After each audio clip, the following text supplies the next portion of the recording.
Prinsip hidup gue nih, Lek. Prinsip hidup gue. Sebagian kesuksesan itu berawal dari dendam. Make tiap hari ya kan. Tangkeplah gue. Ketangkap. Sebagai pemakai apa pengedar? Pemakai pengedar. Pemakai dan pengedar? Pemakai dan pengedar. Tahun berapa, Lek?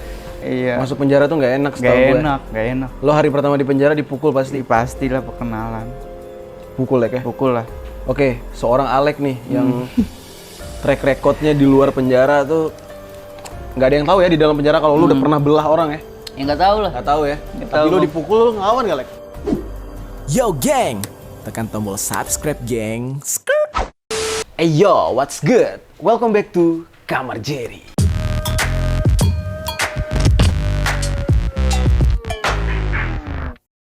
Lu pecandu? Pecandu bang, pecandu berat gua. Bukan pedagang penjual. Pedagang juga pernah. Tapi pecandu juga. Pecandu juga bang. Apa, Lek, cerita yang paling lu nggak bisa lupa ketika lu jadi pecandu? Pecandu itu ini gua buat pelajaran lah, buat supaya yang lu viewer di rumah lah yang masih suka atau apa sih, gua nggak ngelarang ya. Cuman nih gua ceritain dampaknya loh. Dampaknya itu Apa, Lek? asli parah. Jadi gua pernah sampai sempet mati, Sempet mati? sempet overdosis bang ceritanya gua. Berbusa gitu, Lek? Berbusa bang. Berbusa tuh 4 jam gue nggak sadar. Sempet dirawat di RSUD Taksel. Dan dokter bilang gue nggak bakal ketolong. Nggak bakal ketolong? Nggak bakal ketolong nih orang nyawanya. Cuman itu posisinya gue udah nikah bang. Oh, udah nikah? Udah Oke. nikah. Udah nikah, udah punya anak. Anak gue baru umur sebulan. Sebulan? 1 bulan.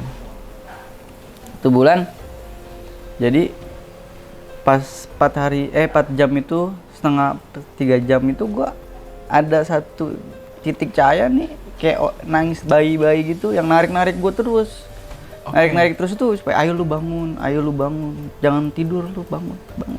Gue ikutin cahaya itu, ternyata pas gue buka mata tuh yang gue lihat muka anak gue. Gila, subhanallah banget. Setelah kejadian itu nggak bikin gue jerah bang. Berarti lu pernah mati suri, Lek, ya? Iya, bisa dibilang kayak gitu bang. Nggak jerak? Gak jerah bang, gue masih make tiap hari ya kan. Tangkeplah gue. Ketangkap. Sebagai pemakai apa pengedar? Pemakai pengedar. Pemakai dan pengedar? Pemakai dan pengedar. Tahun berapa, Lek? Tahun 2019 bang. Udah era Pak Jokowi ya? Iya bang. Kan berat, Lek. Iya bang.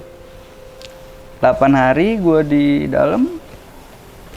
Setelah 4 hari itu seminggu tuh gue ngerasa depresi bang.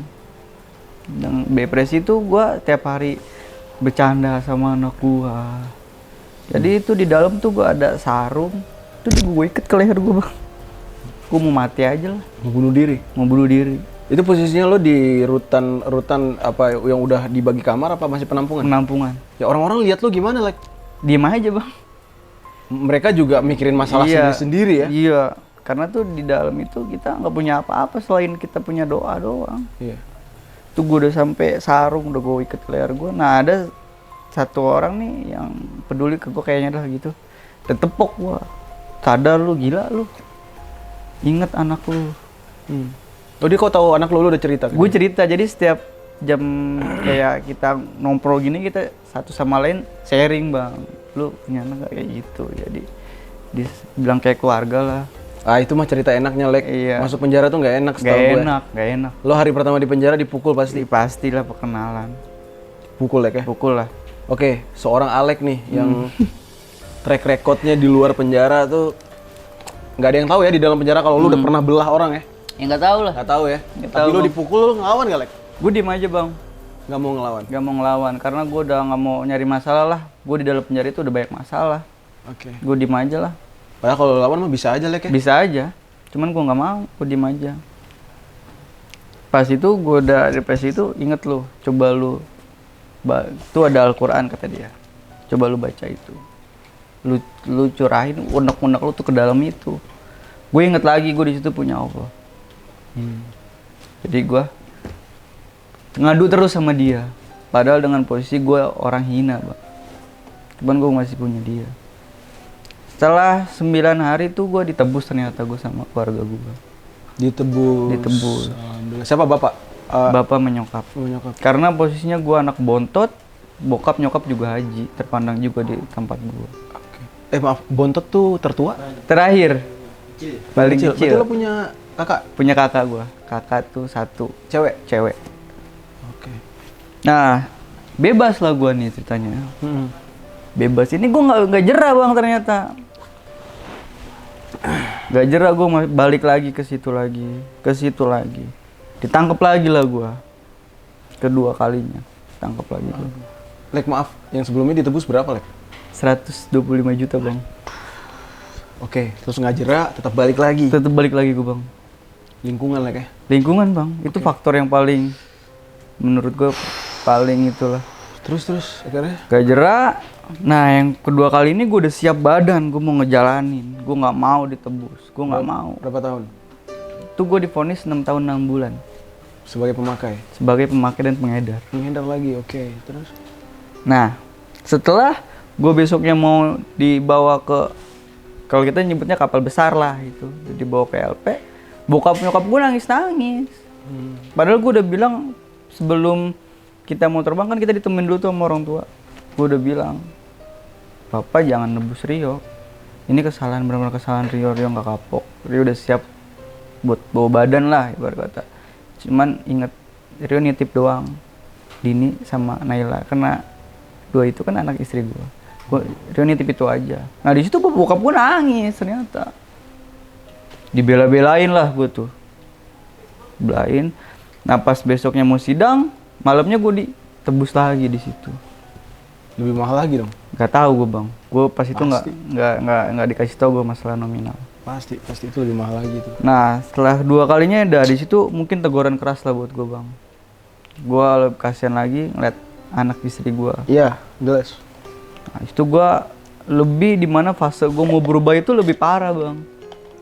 Fase gue buat ngelepas itu barang-barang kayak gitu tuh menurut gue kacau bang. Kacau ya. Kacaunya tuh 4 hari, gue di situ 4 hari itu karena setiap hari gue pemakai kan, setiap hari gue kena. Nah selama 4 hari ini gue nggak kena. Nah di 4 hari ini gue ngerasain gemeter badan gue bang, pucet gue. Sakau ya? Sakau. Oke. Sakau bang.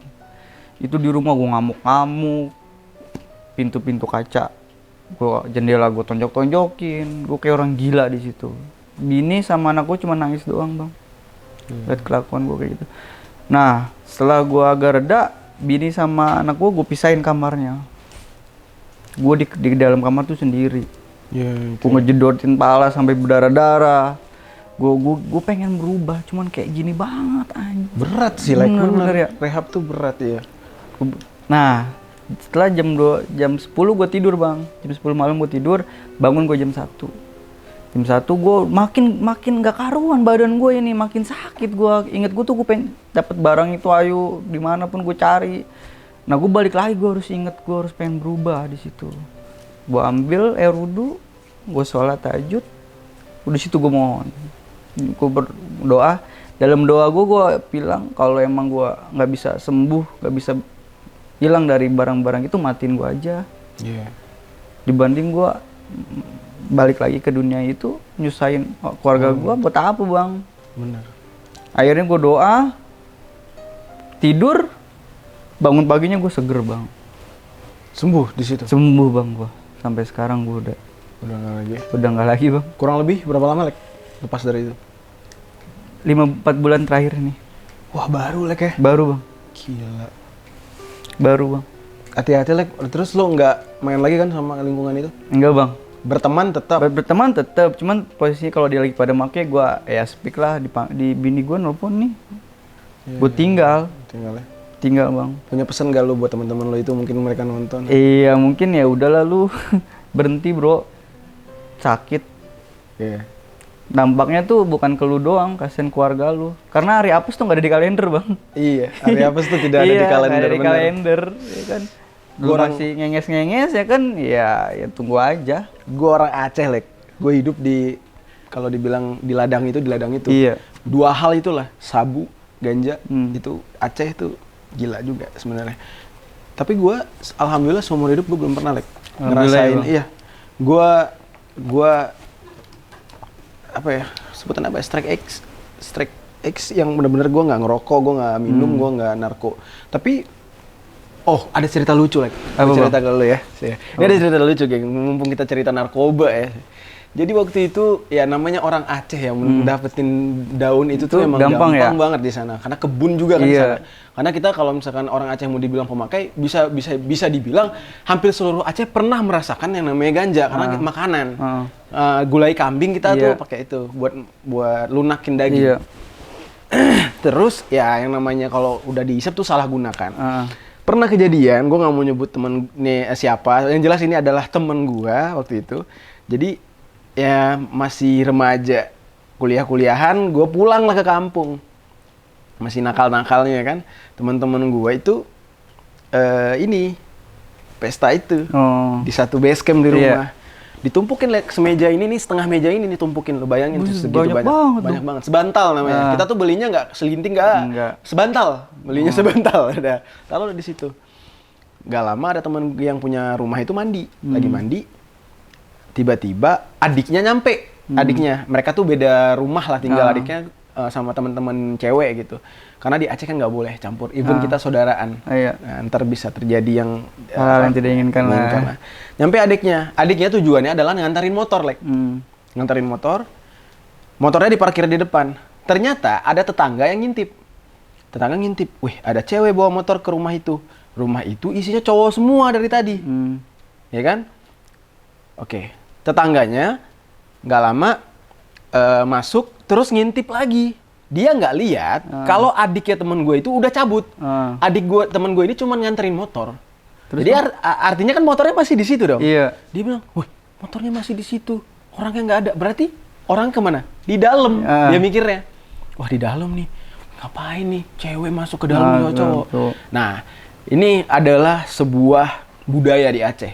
Kita orang Aceh itu paling anti sama yang namanya perzinahan. Orang pacaran tuh nggak boleh. Aduh, itu bisa dipotong di sana. Nah, ini agak lucu.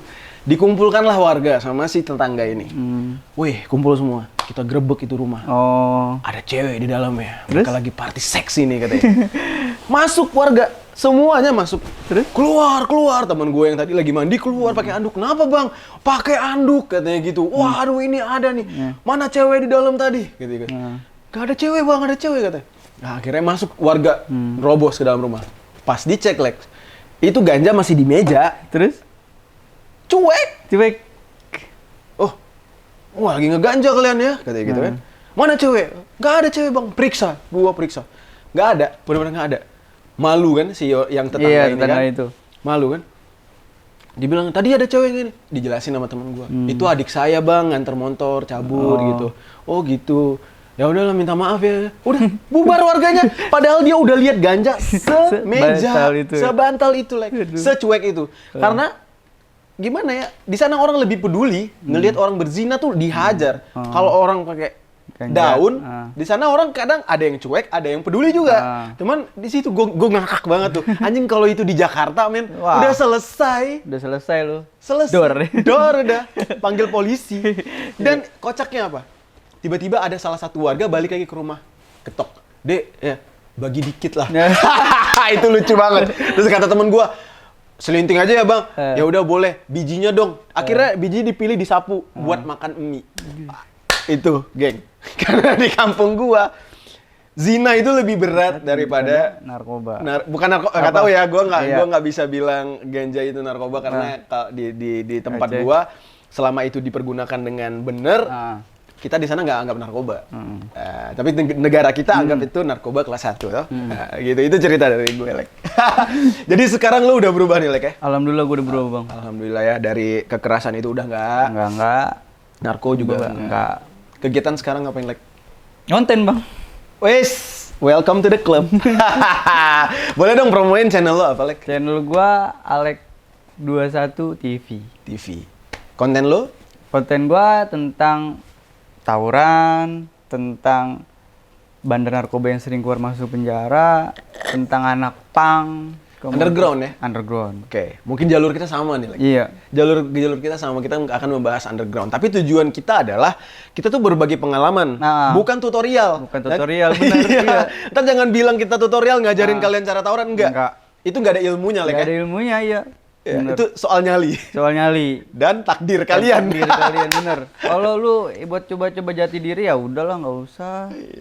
Pikir lebih ke orang tua lu lagi kalau mau kalian apa-apa. Karena yang lu kalau konyol-konyolan ya apes tuh kalau nggak lu mati ya lu mati konyol. Mati konyol bener, itu yang nggak enak. Ya enak. Kenapa? Lebih apes lagi lu ditangkap polisi orang tua lu lagi. 100 Temen gua, Lek, demi Allah nih nggak bohong ya, ganja segini. Cuman mungkin karena orang tuanya ya mantan artis dulunya ya. Kalau sekarang dibilang masih laku banget, nggak juga, udah tua. 1 M. 1 M. Satu linting, 1 M. Itu teman gua, teman kantor gua. 1 M, gila.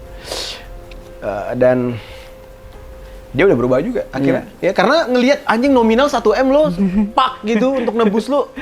Aduh, nggak murah bro, di negara kita tuh adalah paling berat gitu. Paling berat sekarang kalau untuk masalah kayak gitu. Kayak gitu. Ya, makanya gue bilang. Yang lu hindarin lah. Dan bener. Daripada ini lek. Iya. Mending berkarya ya. Mending berkarya. Karena di kampung gua nih, maaf nih bang, gua curhat ya. Gua nih dijas banget gua. Kampung mana nih? Di tempat gua tinggal lah. Tinggal gitu. sekarang. Lo asli lahir sini? Asli Tangerang. Tangerang. Terus? Gua dijas banget tuh gua.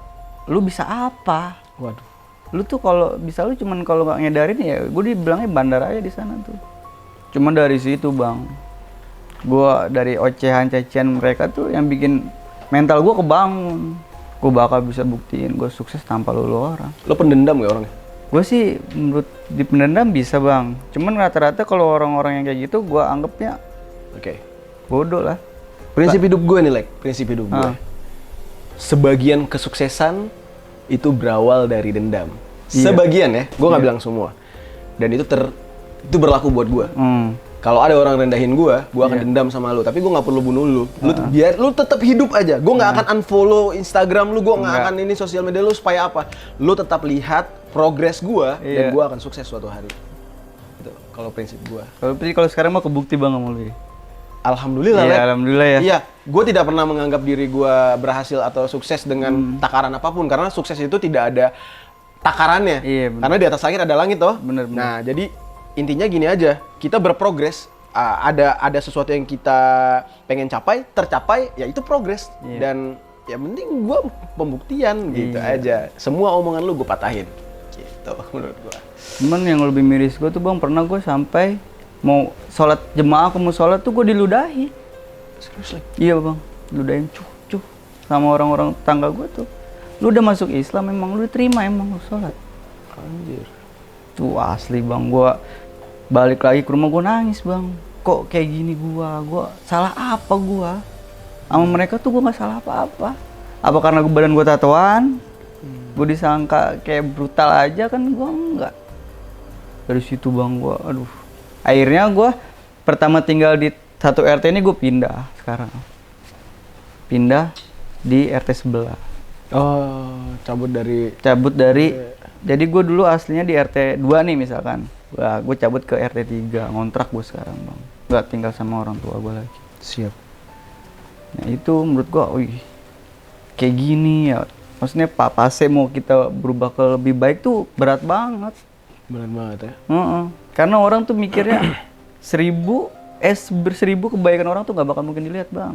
Iya. Satu keburukan tuh yang pasti bakal orang diungkit-ungkit terus. Bener. Oke Lex, berarti gini Lex ya, lo itu adalah veterannya ya, maksudnya adalah apa ya, bisa dibilang panglima tokohnya di saat itu. Lo kenal katak? Kenal. Oke, pas lo tahu ternyata di sekolah lo ada sosok tokoh yang menggantikan diri lo nih, yaitu katak. Gimana tanggapan lo pertama kali kenal dia? Tanggapan gua biasa aja sih bang. Lo nggak kaget di saat itu? Enggak, biasa aja. Biasa aja ya, karena itu kan balik lagi ke mereka masing-masing bang. Kalau gua buat panutan, mau panutan apa yang mau diambil dari gua ya kan gitu. Bego aja orang kalau buat niru-niru gua supaya jadi kayak gitu, nggak perlu lah. Kalau gua mikir ya udah lu tuh jalan hidup lu. Cuman saran gua ya hati-hati aja. Iya. Semua hal ada ujungnya. Semua ada ujungnya. Ada ujungnya. Kalau nggak mati penjara. Iya. Gue ya kalau bertobat ya syukur. Dan apa ya? Gue juga kesan ke teman-teman yang di rumah. Apa yang dialami oleh Alex ini, dia itu jadi legenda gitu, legend di kalangan jalur ini tanpa direncanakan. Enggak, itu Bang. by incident gitu ya, by accident gitu. Dan buat lu yang setelah nonton podcast orang-orang yang mengundang jagoan-jagoan jalur ini, jangan mencoba mencari jati diri atau mencari nama lah di situ. Iya. Bener Bang. Iya. Iya. Janganlah. Janganlah.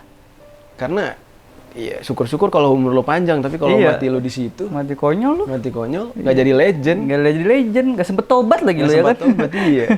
Susah lu.